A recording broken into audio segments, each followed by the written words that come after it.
सभी दोस्तों को नमस्कार। दोस्तों, आज मैं आपको बताऊंगा ग्रामीण ढंग से कड़कनाथ चूजों को कैसे पालें। ज़्यादा कुछ नहीं करना है दोस्तों, आपसे एक अपील है, एक निवेदन है कि मेरे इस YouTube चैनल को आप सब्सक्राइब अवश्य करें, वीडियो को लाइक करें, शेयर करें, ताकि मेरा हौसला बढ़ता रहे और आप भाइयों के लिए मैं नए से नया वीडियो बनाता रहूं। दोस्तों, इसके लिए अगर वैज्ञानिक पद्धति से आप करोगे इनकी देखभाल, तो मैं तो कहता हूँ इनमें कुछ नहीं बचेगा। आप ग्रामीण ढंग से बच्चों को पालिए, बच्चों की मोबिलिटी बहुत कम होगी और बच्चों की वृद्धि बहुत ज़्यादा होगी।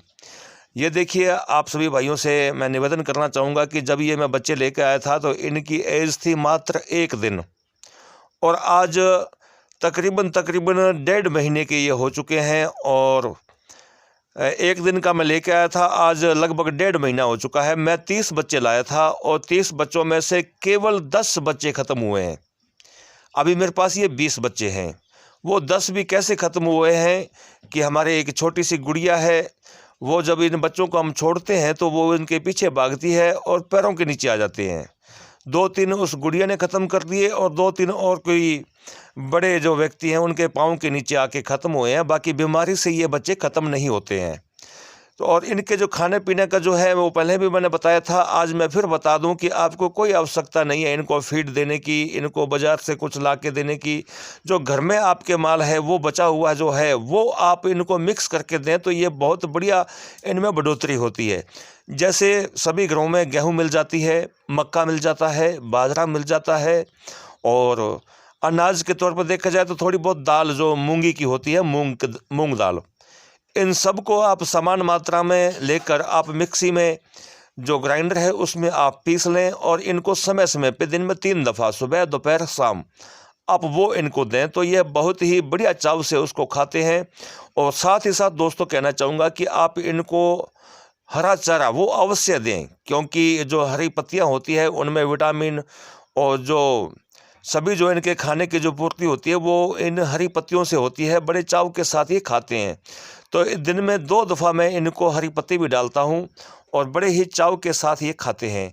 और दोस्तों कहना चाहूँगा कि ज़्यादा आपको कुछ नहीं करना है। लोग आपको कहेंगे वैक्सीन लगवा लो, ये कर लो, वो कर लो, कुछ नहीं करना है।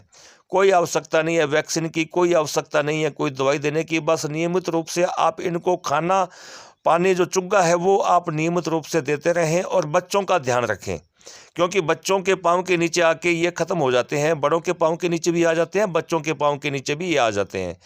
तो ख़ास तौर पे आप यह विशेष ध्यान रखें कि जब भी आप इनको बाहर निकालें, बाहर छोड़ें आप धूप में, तो बच्चों से आप सावधान रहें, क्योंकि मेरे साथ ये घटना घट चुकी है। लगभग 7-8 बच्चे मेरे ये ख़त्म हो चुके हैं पाँव के नीचे आकर, और 2-3 बच्चे जो है काँव उठा के ले गए हैं। तो कौवों से भी आपको इन बच्चों को बचाना है। ज़्यादा यानी कि काँव अगर 1-2 उठा के ले गए, बाद में उनको आदत पड़ जाती है, रोज़ाना 1-2 वो उठा लेते हैं। और शाम को जब आप इनको जब ताड़ते हो, जब रखते हो, तो ये देखिए मैंने देसी जुगाड़ बनाया है। कूलर के अंदर मैंने 2 बल्ब फिट किए हैं 100-100 वाट के। आजकल आपको मालूम है ठंड का समय है तो इनको गर्मी चाहिए। तो ये देखिए मैंने जो ऊंचाई रखी है कूलर के अंदर बल्बों की, और जो मैंने इन दोनों बल्बों के बीच में जो दूरी रखी है वो भी आप भाई देख लें। और इसी तरह से आप नीचे इनके कोई कार्टून या ऐसा कोई गत्ता लगाएं जिससे इनके पाँव ठंडे ना हो। ये लगा के आप बल्ब जगा दें और उसके पश्चात कूलर को बंद कर दें आप। और सुबह आप देखना ये बिल्कुल तरोताज़ा और तंदुरुस्त, जब भी आप इनको खोलोगे तो ये भागते हुए दौड़ उछल कूद करते हुए आपको नजर आएंगे। तो यह शाम के वक्त इनको रखने का है। तो आप कमरे के अंदर खुले मत रखें इनको, ऐसी ही जगह में जैसे कूलर है या ऐसा कोई कार्टून है, या जो फ्रिज का जो कार्टून हम लेके आते हैं, फ्रिज नवी लाते हैं, जो कार्टून होता है उसमें भी आप रख सकते हो।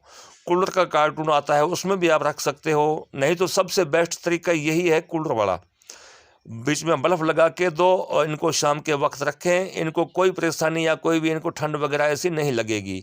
और खाने का मैंने आपको बता दिया है, हरा चारा और ये जो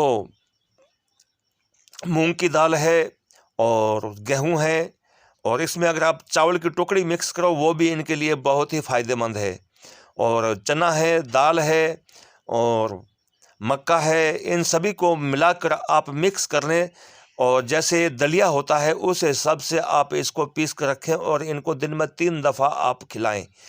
मैं कहता हूं, दावे के साथ मैं कहता हूं, ये बात मेरी नोट कर लें, आपको कोई वैक्सीन देने की आवश्यकता नहीं होगी, ना ही इनको कोई पाउडर पिलाने की आवश्यकता होगी। ये अपने आप आएंगे बढ़ते हुए। और दोस्तों एक बात और कहना चाहूँगा कि दिन में कम से कम आप इनको 2 या 3 घंटे खुला अवश्य छोड़ें। हर वक्त 24 घंटे आप इनको ताड़ के मत रखें।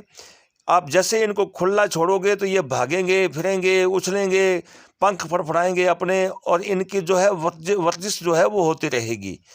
तो बढ़ोतरी में सबसे बढ़िया जो काम है, मैंने देखा है, मैंने महसूस किया है कि जब हम इनको खुला छोड़ते हैं तो बहुत ही खुशी के साथ ये उछल कूद दौड़ धूप मचाते हैं। तो यह इनकी वृद्धि का एक बहुत ही मूल मंत्र है। तो आप दिन में कम से कम 2 या 3 घंटे आप इनको अवश्य ही खुला छोड़।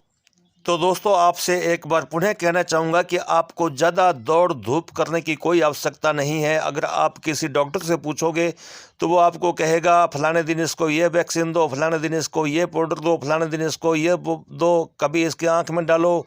दवाई कुछ नहीं करना, मैं कह रहा हूँ। ये आपके सामने है। जब से मैं लेकर आया हूँ आज तक इनको ना ही तो मैंने कोई डोज दी है, ना ही मैंने कोई वैक्सीन दिया है, ना ही मैंने इनको पाउडर दिया है। यह आपके समक्ष है। तो मैं एक सबूत के तौर पे मैं कहता हूं कि जहाँ तक मैं जिस बात पे आपको कह रहा हूं उस पे आप अमल कीजिए। घर का इसको खाना दीजिए, इसको आप हरी पत्ती डालें, और इनके रहने की जो उचित व्यवस्था है वहाँ पे आप सफाई रखें। तो इन बच्चों की मोबिलिटी बिल्कुल ही नहीं होगी, निल है, जीरो मोबिलिटी। लेकिन ध्यान देना होगा, ठंड से बचाना होगा, धूप में इनको खुला छोड़ना होगा, और कौवों से इनको बचाना होगा। तब जाकर ये बच्चे पलते हैं और बहुत ही अच्छी ये पैदावार देते हैं। ये आपके समक्ष है। मैं 30 बच्चे लेके आया था, लेकिन 20 बच्चे अभी मेरे पास हैं, और जो ख़त्म हुए हैं वो भी हमारी गलती की वजह से हुए हैं। कौवे उठा के ले गए कुछ, और कुछ पाँव के नीचे दबने से ख़त्म हुए हैं, और किसी बीमारी के कारण ये ख़त्म नहीं हुए हैं। तो ये बिल्कुल ही देसी तरीका है, ग्रामीण तरीका है। आप भाइयों से निवेदन है कि अगर आप ऐसा कुछ करना चाह रहे हो, पालना चाह रहे हो, तो इसी भांति आप पालें, किसी भी बहकावे में आप मत आएँ। और दोस्तों अपने इस वीडियो को लाइक और सब्सक्राइब आप अवश्य करें, ताकि मेरा हौसला बना रहे और आप भाइयों को मैं भ्रमित होने से बचा सकूं। आपसे एक बार पुनः निवेदन है कि अपने इस वीडियो को आप शेयर करें, लाइक करें, और चैनल को सब्सक्राइब करना ना भूलें दोस्तों। बहुत ही जल्द मैं आपके समक्ष मेरे ही इन चूज़ों को जो मैंने पाले हैं इनका वीडियो बनाकर मैं आप भाइयों के समक्ष प्रस्तुत करूंगा, और जो भी इनमें दिक्कत परेशानी होगी वो आप सभी भाइयों के समक्ष में रखूंगा। मैं किसी वैज्ञानिक पद्धति या डॉक्टरों के कहने पर नहीं पाल रहा हूं, मैं केवल ग्रामीण तरीके से मैं बच्चों को इनको पाल रहा हूं, और कोई भी दिक्कत या परेशानी इन बच्चों में अभी तक नहीं हुई है। आपसे निवेदन है कि अपने इस यूट्यूब चैनल को आप सब्सक्राइब अवश्य करें। बहुत बहुत धन्यवाद। जय हिंद।